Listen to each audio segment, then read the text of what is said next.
You're talking to the Rolex wearing, diamond ring wearing, kiss stealing, wheeler dealing, limousine life, jet flying, son of a gun, and I'm having a hard time holding these alligators down. They call me Hot Rod, and everybody knows it. I don't have to say what I am, because I've done it. That's the difference between you and me. You talk about it, I do it. You will know that your ass is mine, and that's the bottom line. Go, get some.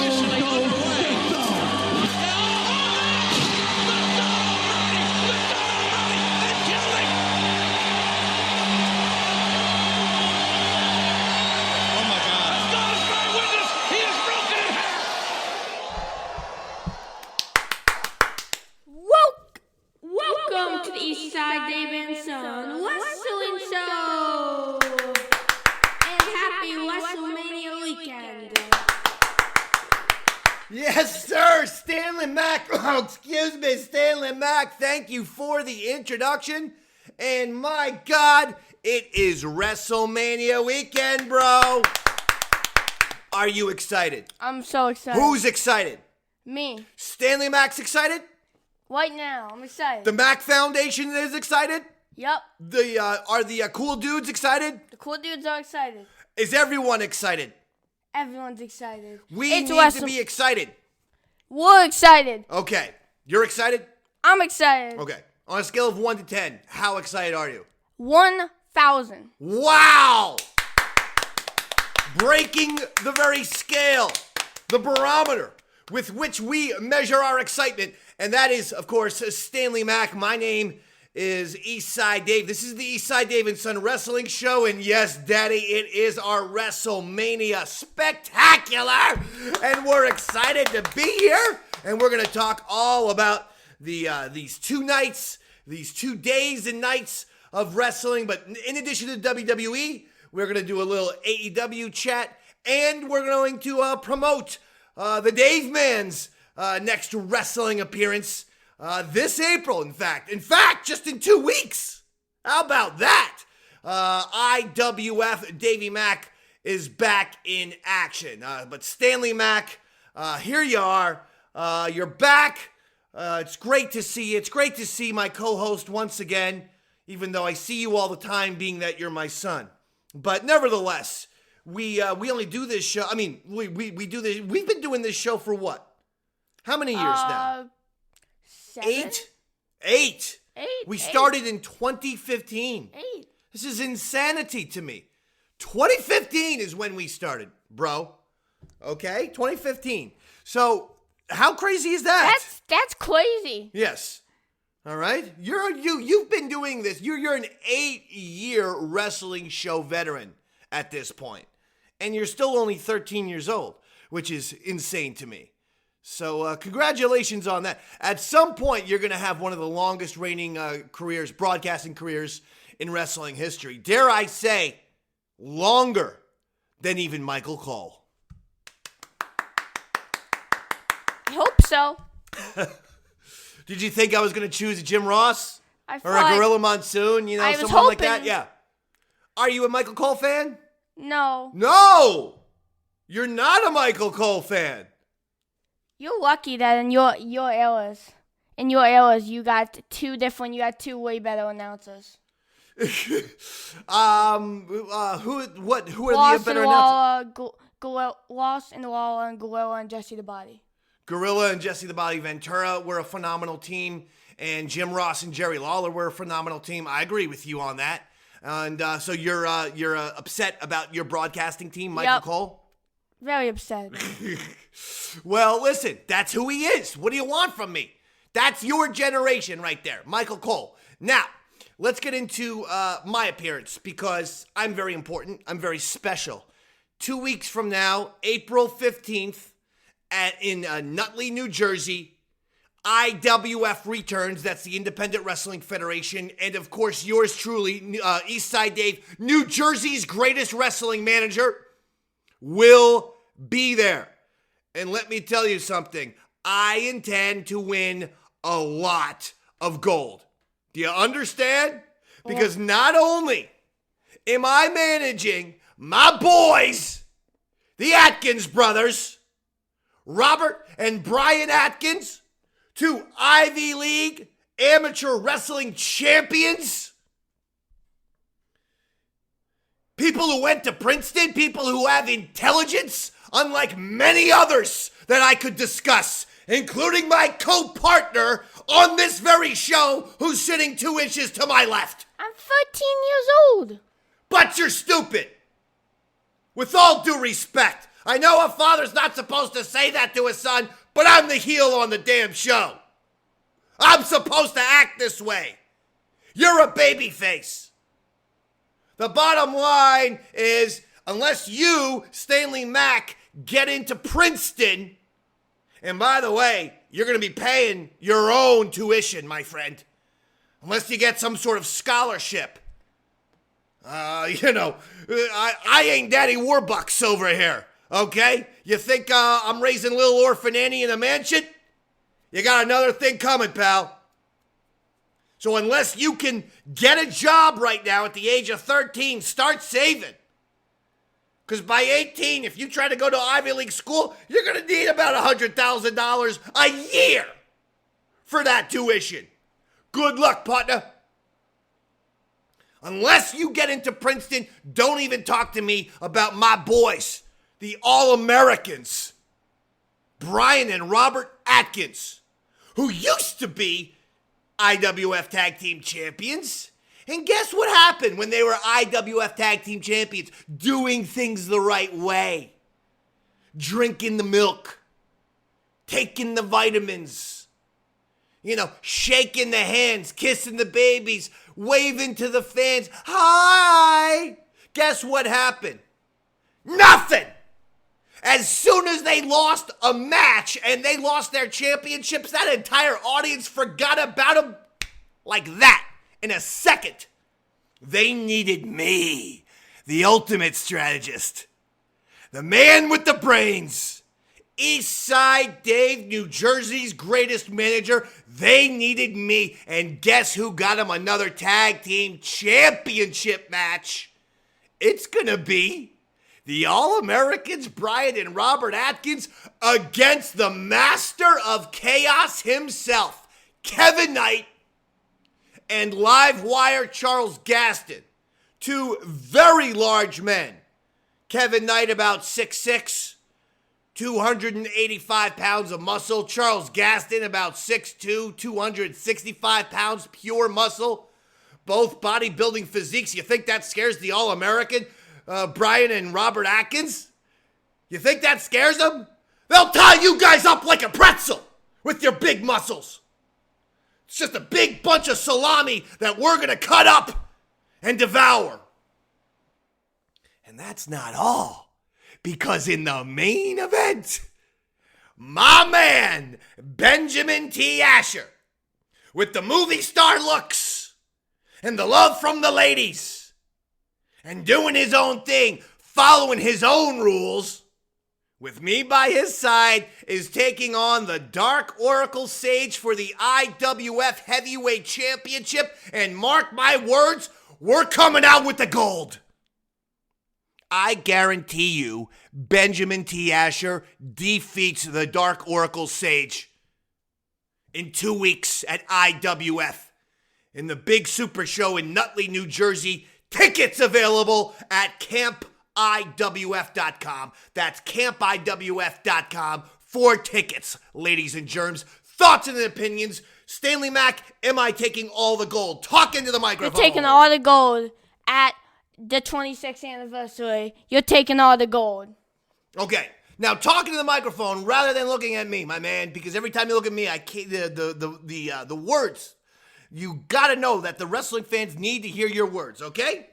You remind me of another guy, like Jedi, called Jedi Jared. He always, it's crazy. It's crazy. Talking to a mic when you're a radio star, okay, brother? Okay. I love you so much.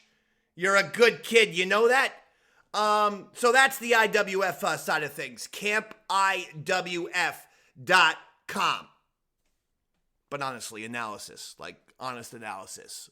can me and Brian and Robert Atkins defeat the Master of Chaos, Kevin Knight, and Livewire Charles Gaston? Can we do that? Why not? You believe in us? Yep. Are you going to be there? I'm going to be there. Supporting? Supporting right here. Can you make a sign? Master of Chaos, hold on. I was going to actually say Master of Chaos and Charles Gaston are number one. Hold on. The All-Americans, Brian and Robert Atkins, number one. Can you do that? Yep. And then I want you to make another sign for Benjamin T. Asher, the Japanese, for number one. We're going to say Benjamin T. Asher, Ichiban. All right? Can you do that sign for me? Everybody's number one. Do you know how to write Japanese characters, Japanese letters? I do not. Well, start studying! You got 2 weeks to make these signs. All right. Now, next topic that we're going to address very quickly, AEW. I'm always curious about Stanley Mac and how he is feeling about AEW these days. Because you go up, you go down. I watch every Dynamite and every Rampage. I did this past week as well. But I like to know what Stanley Mac's thoughts and opinions are. Shoot, partner. I'm honestly sort of leaving AEW in the sense of You're leaving it? Not like fully, but like I'm still gonna watch Dynamite every once in a while. But like I can't take it. It's so bad what they do with the young talent. I believe Wiki and QT Marshall. I didn't know you're coming in with an axe to grind here. With Wiki and QT Marshall, aren't they doing the thing? You mean Powerhouse Hobbs? They took all Powerhouse Hobbs' steam with QT Marshall. That was great. Yeah, that was an odd decision. Yeah, Ricky Starks, I don't know what's going on. They decided to put him against some man named Juice Robinson, who is some sort of character, some sort of wrestling parody or something. I'm not exactly sure who he is. And, yeah, they don't really know what they're doing oftentimes. It's a little bit odd right now. What about the controversy that we heard about the Johnny Knoxville CM Punk incident where Johnny Knoxville, Johnny Knoxville. What? John Moxley. That'd be hysterical if Johnny Knoxville and CM Punk got into a feud on AEW. That's the way to bring back the ratings. No, I'm sorry. John Moxley, his idea for the whole CM Punk feud was Rocky 3. That's the thing that everyone's talking about. And that was the reason why he had he squashed CM Punk in a minute. And then CM Punk, got his trainer to give him motivation and I guess beat Moxley. So that's like the thing there. But the only thing is with Rocky 3, that was not the actual point of it. You see, the point of Rocky losing to Clubber Lang was that Rocky had gotten champ fat. In other words, Rocky was making all of these commercials, and remember he had the commercial where he's dressed up like a caveman, and they were showing him having a good time. He was getting a new car, he had a Corvette, and he was riding around, and he had lost the edge. He had lost his intensity. And he had lost that killer instinct. And that is why Rocky lost to Clubber Lang in the first matchup and then had to get motivated after Mickey died. Spoiler alert. And Apollo Creed came in and said, I'll be your trainer. And then they got him back. Now, I guess that the guy, his CM Punk's friend, who gave him that great speech and then slapped him in the face and said, you get up. I guess that was the moment where where Apollo Creed was trying to talk some sense into Rocky and inspire him. But I don't see CM Punk as a guy who ever got champ fat. A guy who got, pleased with himself and softened his edge. So I'm not sure that was the greatest movie to get your inspiration from. I believe it or not, I can actually see the Rocky 3 playing out the way they were talking about, but I'm not sure if it fits these two guys. You see what I'm saying? I don't think you needed to do that. What do you think?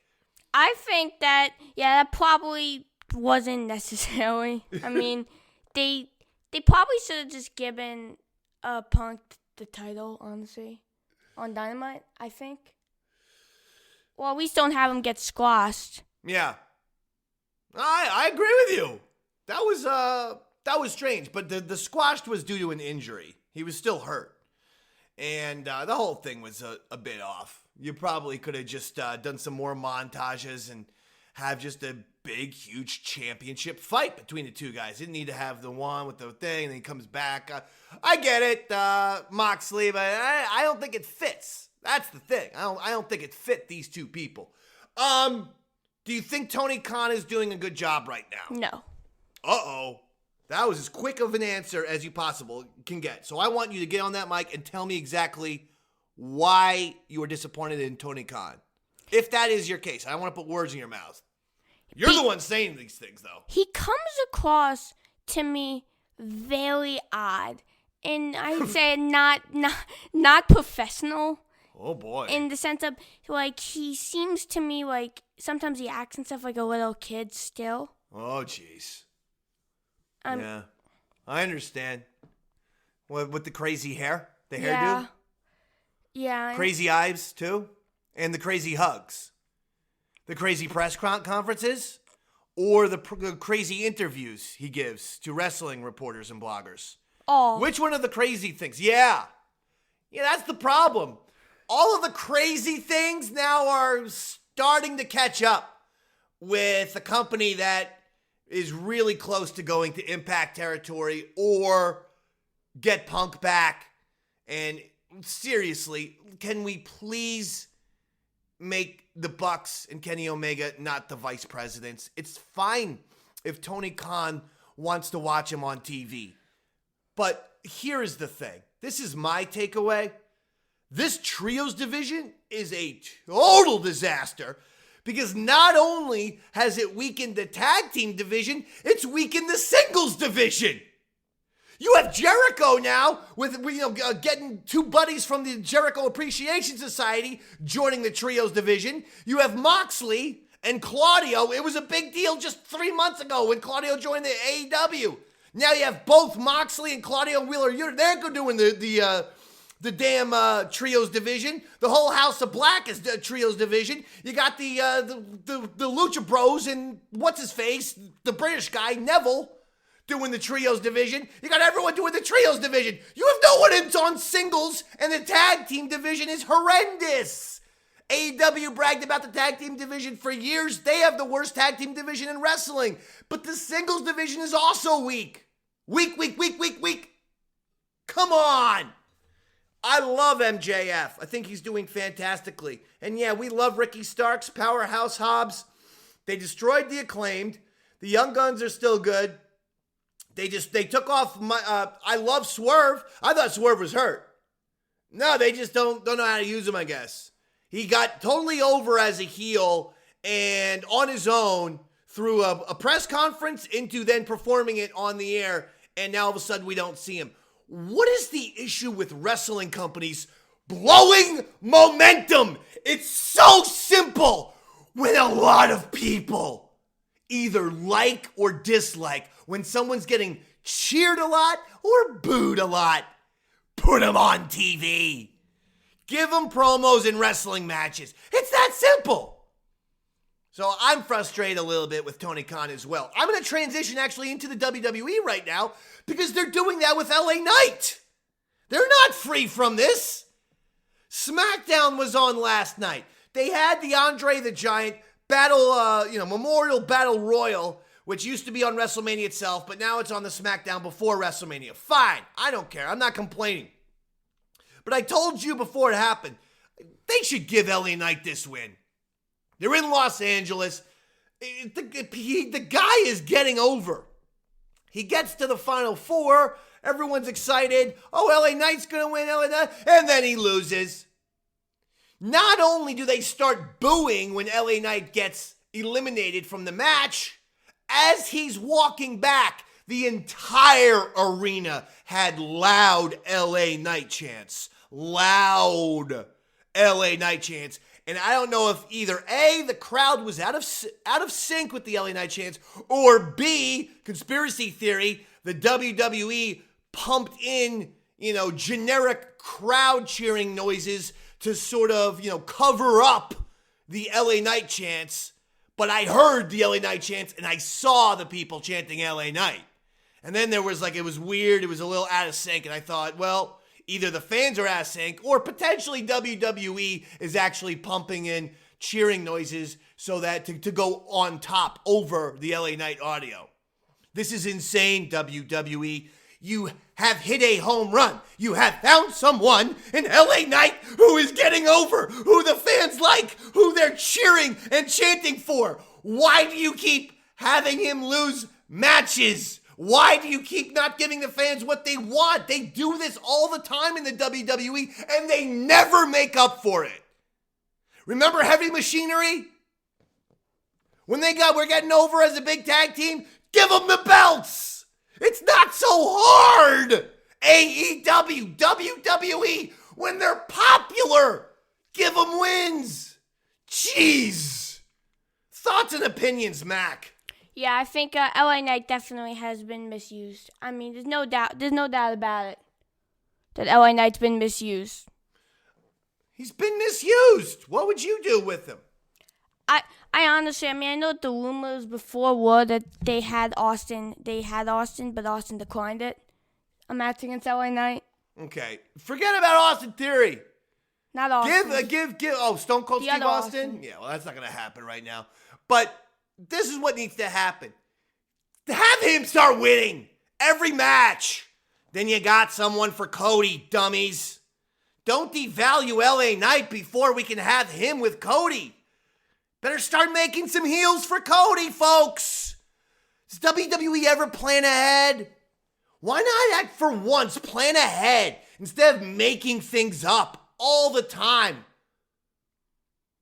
Give me, all they have to do is give 3, 4, 5 really good heels and say, okay, Cody's going to have a feud with this guy for a couple months, that one for a couple months, that one for a couple months. Here are some of the things that they can do with each one of these guys. It's that simple, please. Anyway, besides that, I'm quite excited. I am. It's WrestleMania weekend, my man. Oh, it's the most wonderful time of the wrestling year. With the LA Knight and Omos and Brock Lesnar cheer. It's the most wrestling night of the year. First, Stanley Mac, I know you've been a big fan of this gentleman for a long, long time. Will Bray Wyatt be at WrestleMania? Yay or nay? You're on the button. Nay, I think he'll be on the wall after. No Bray Wyatt for WrestleMania, but on WrestleMania Raw this Monday. Yeah. Interesting. Okay. Well, let's go into the matches then. I like it. I like what you're saying. Let's go right for Saturday, night 1. We got 7 matches right here, according to Wikipedia. And let's do them. Okay. Match number 1. Let's go with the, this is probably going to be on before the show, but it's the Men's WrestleMania Showcase Fatal 4-Way Tag Team Match. Can you have a longer name for a match, by the way? Anyway, Braun Strowman and Ricochet take on the Street Profits, who are versus Alpha Academy versus Viking Raiders. Those are your 4 tag teams participating in this match. That means nothing because no belts are on the line or anything is at stake. Nevertheless, who do you like? I like Braun and Ricochet. Braun, Strowman, and Ricochet? Give me Street Profits. Give me Street Profits winning this thing. I want a little dancing. I want some cups. I want some joy. I want some this. I want some that. Braun Strowman doesn't bring me the joy. I like Ricochet. But I like Angelo Dawkins and Montez Ford. And I'd like to see them do something here. And then I'd like them to get Montez Ford turning heel in 2023. You heard what I said. Next match. Here we go, baby. Let's get right into it. Austin Theory versus John Cena for the WWE United States Championship. Mac? Oh, it's difficult. I believe Theory wins. And the reason why is because, I believe Cena's going to want to put him over. I believe. Okay. Cena's going to want to put him over. Yeah. And you're saying John Cena does right for business. I agree with you. And I think that Austin Theory's going to win this match. John Cena's not going to win the United States Championship, and now I have to defend the U.S. title on WWE TV. So, Austin Theory wins this match. Next one, Seth Rollins versus Logan Paul. Wow. This has been a good program, I feel, a good rivalry. I think Logan Paul has become the best celebrity wrestler of all time, ever. What do you think here? I have to agree. In fact, I got Logan Paul. You got Wow. I think he's very hot right now. Wow. Upset City. That is an upset. Okay. I do not have Logan Paul winning this match. I have Seth Rollins winning this match. But now you've given me something to think about. That you feel that Logan Paul's going to win. I'm going to be thinking about that for a long, long time. Or just for a few hours, really. The match is tonight. I guess I wouldn't be thinking about it for that long. Next one! Trish Stratus, Lita, Becky Lynch take on Damage Control, which is Bayley, Dakota Kai, and Io Sky for a 6-woman tag team match, Stanley. Trish, Lita, and Becky, because whenever these legends come, normally they win. Normally they win the match, so that's why I got Trish, Lita, and Becky. Okay, I'm going to disagree with you, and as crazy as this sounds, and I know that the legends are there, I think someone is getting backstabbed. I'm going to call a Becky Lynch heel turn where Becky and Lita lose the belts to Damage Control. Becky and Lita lose the belts to Damage Control. Becky then does a heel turn and gets mad at Lita. Trish enters the ring. We think Trish is entering the ring. It's a 6-woman tag match, Dad. This is non-title. Oh, damn. Okay, all right. Forget about the belts. Nevertheless, they're still losing. Okay, Trish, Lita, and Becky are still losing. And they'll lose because of Lita getting pinned. Becky will get mad and start kicking Lita. Trish then gets into the ring. We think Trish is going to push Becky away, help her friend Lita. No. Trish sides with Becky, starts putting the boots to Lita.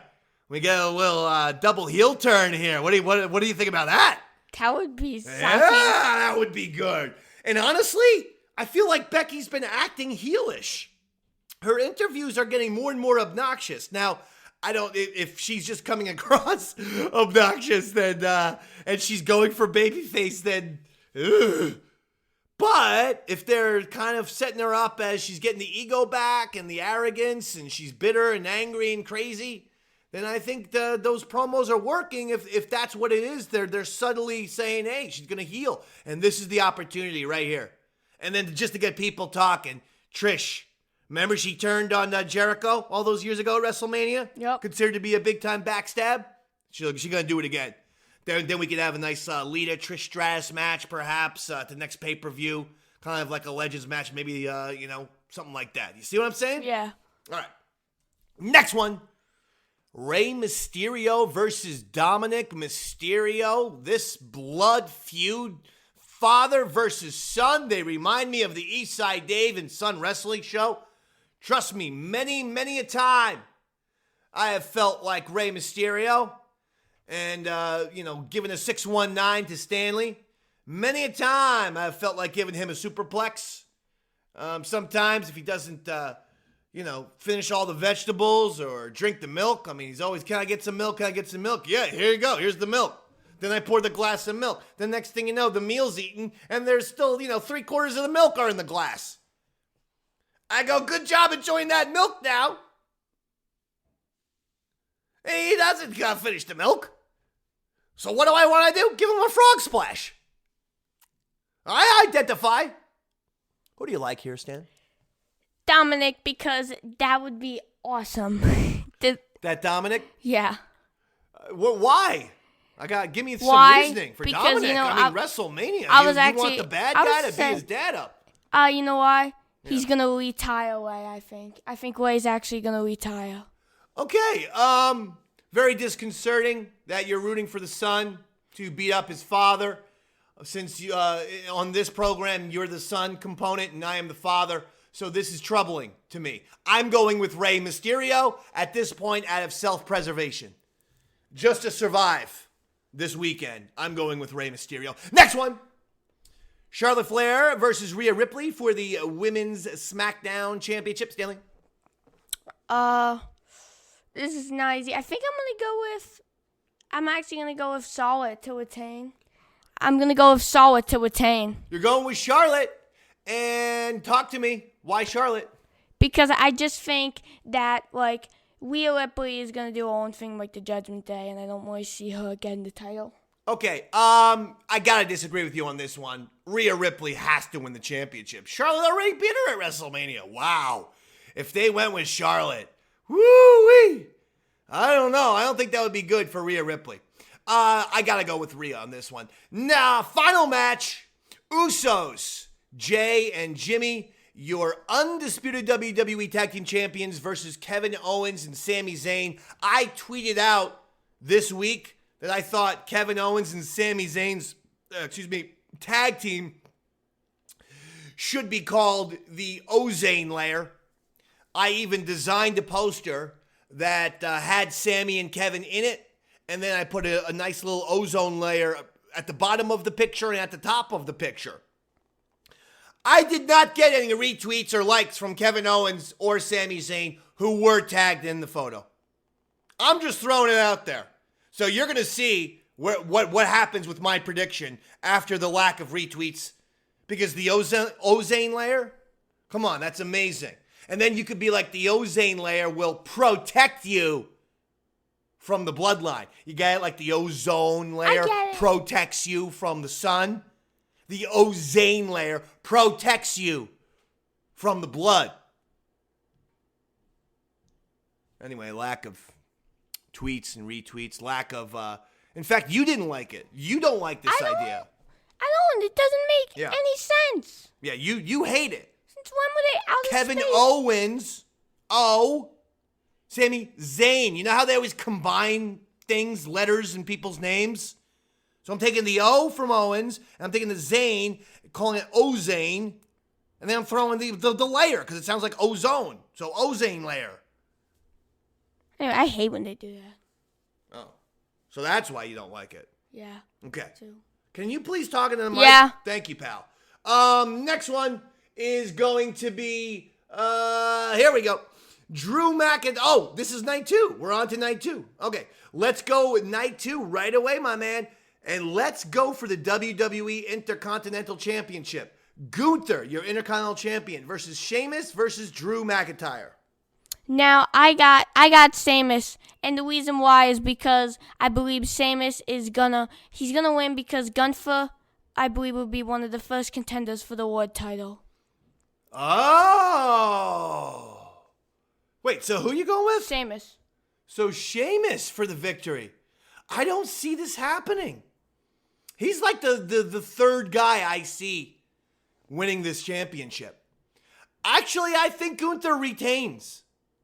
I do. And I think Gunther retains. And I think after the match, Drew McIntyre turns on Sheamus and Drew goes heel. Again, I'm trying to come up with some heels post-WrestleMania for Cody. Boom, there's another one that I gave you. I gave you LA Knight. Now I'm giving you a heel Drew McIntyre. Turn on Sheamus after the match, after Gunther retains. Boom, that's how you do that. Next one, Hell in a Cell, Stanley Mac. Edge versus Finn Balor, who's coming out as the Demon. The first time I believe that we've ever seen the Demon as a heel. Oh, good observation there. And I do not see him losing as the Demon. There's no way. No way. The Demon wins. Really? Really. Woo. Losing to Edge at WrestleMania after all that Judgment Day has done to this guy? Yep. they're gonna get the hit him with his wife with a chair. They've really tormented this man for like a solid year. And at WrestleMania, they're going over him? Yeah. That's amazing prediction. I would have said Edge for you know what? I'm going to go with you just because I want that to happen. Now I want the Demon and Finn Balor to win this match just for that reason. because I think it would be kind of funny to me that they just keep destroying this absolute legend, this bona fide, legitimate, certified WWE Hall of Famer, in fact. Oh man, there was a women's WrestleMania Showcase Fatal 4-way tag team match that we skipped. I guess it's a pre-show match, so let's do it really quickly. Liv Morgan and Raquel Rodriguez versus Natalya and Shotzi versus Ronda Rousey and Shayna Baszler versus Chelsea Green and Sonya Deville. Go. Ronda Rousey and Shayna Baszler, because why not? Chelsea Green and Sonya Deville, because why not? Now, next match is going to be for the Raw Women's Championship. Bianca Belair, your champion, versus Asuka. Stanley, what do you think about this build? What do you think about this match? And who do you think will win? I know I have told you, I think that this build has been really bad, quite frankly. Uh-oh. Jeez. Why? Why so?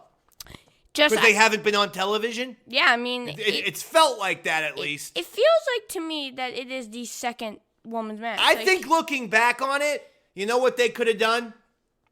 Unify the belts and have done a triple threat between Bianca Belair, Charlotte, and Rhea Ripley. And give Rhea Ripley the belt at the end. Or, have her get the victory and truly shine her up as a massive monster star. Because or even Fatal 4-Way, if you want to do it like that, to include Asuka. I got no issues with Asuka. But I do think this has been an odd... I think both the women's championship matches are lacking a little... they're lacking a little juice. I don't know what the deal is there. The builds haven't been great. I think I might go with Asuka with this one. Is that crazy? I don't think I make my prediction. No, all right, give it to me. I'm gonna give it. I got Bianca. Bianca Belair. I'm going with Asuka. Next match: Brock Lesnar versus Omos. Brock Lesnar. Why? Because Omos, he's gonna hit him with the F5, and he's gonna F5 the big guy. 1, 2, 3. He's gonna F5 the big guy. 1, 2, 3. I'm gonna disagree. I'm gonna say Omos wins, and after he beats Brock Lesnar, he takes his head off with his hands and then throws his head out of the stadium. Because I think they're trying to build Omos as a, like a killer giant. And I think that's the only way to get that across. Because he's quite boring. But if he rips Brock's head off and just stands there like, look at this!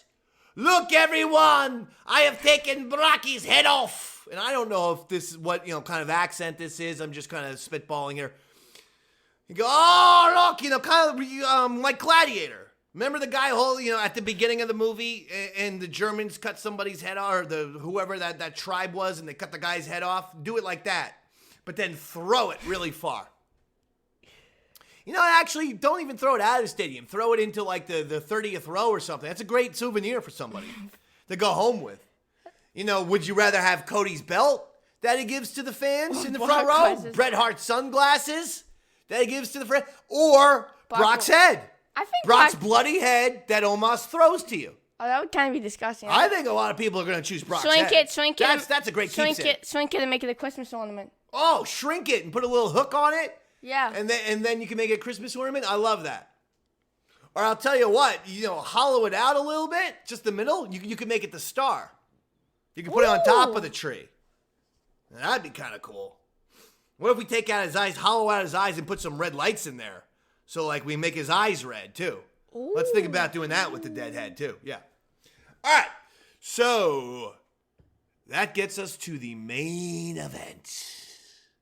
Roman Reigns versus Cody Rhodes for the undisputed WWE Universal Championship. Of course, Roman Reigns walks in as your champion, and he's got Paul Heyman by his side, Stanley Mac.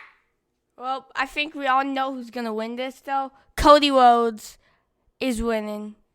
It would be shocking if he didn't. Yeah. But then again, does the WWE, are they in the shock game? Yes, they are.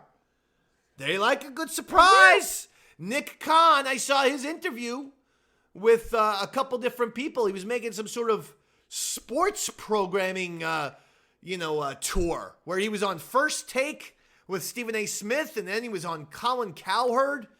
And I would discuss with Nick Khan as a person who, is one of the biggest radio hosts in the state of New Jersey at the legendary WRAT 95.9 FM. You might want to talk with Davey Mac, since I actually know a little bit about wrestling and still watch every single Raw and SmackDown and pay-per-view to this day. Because you actually had some questions, like, you had, like, people asking, you know, when these sports guys talk to a wrestling exec, they're like, so, is the Ultimate Warrior still around? Like, these are the type of questions, you know? And people are like, I remember Hulk Hogan body slamming Andre the Giant. How come nothing famous like that happens anymore? It's just like, oh my God. You know? I don't get it. Anyway, so who do you like? You like Cody? Yeah, Cody. 100%? 100%.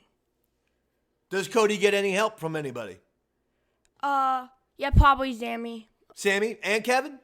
And Kevin. Yeah. All right. Yeah, I think Cody wins, but how he wins, that will be exciting to see. I want to see exactly what happens. But I think, well, you talk to me. How do you think Cody's been with this thing? I think Cody's been great. I mean, honestly, he's been awesome. The promos, are you a fan of his promos? And yeah, his promos are great. What about his matches? Matches, talk to me. Great. Match is great. What about his haircut? Not great. Not great. You don't like you don't like his hairdo?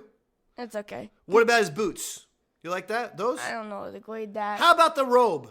He always has a nice fancy robe these days. I mean, it looks like that one costs a lot. He's in the Ric Flair territory with some of those robes. Woo! No, but I'm saying, do you like that? With yeah. Cody? Okay, fair enough. Give us. I'm gonna throw out wrestlers. You have to do impressions, and you have to do them into the microphone. Okay, not just running around like a crazy person. This is rapid fire. If you cannot handle this, no. You will be deducted 3,000 points. And I will attribute those points to another one of my co-hosts on a different show. Okay? Okay. All right. Number 1. Randy Macho Man Savage. Oh yeah, get my swim gyms. All right, very good. Number 2. Andre the Giant. Hulk Hogan, I got Wait, what?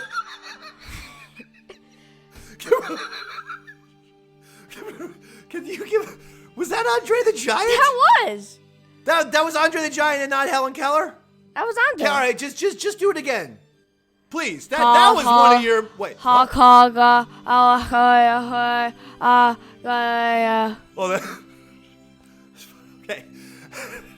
Hacksaw Jim Duggan. Oh! Roddy Piper.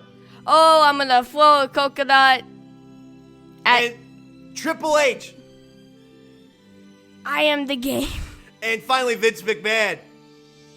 You have no chance in hell. That'll do it. That was good. That was some good rapid fire right there. I like that. I'm going to give you the 3,000 points. How about that? The bottom line was that your Andre the Giant got you those 3,000 points. Yeah. Those are, that was considered to be one of the greatest Andre the Giant impressions of all time. Folks, WrestleMania! Have a great day! That's Stanley Mac. I'm Eastside Dave. Good night!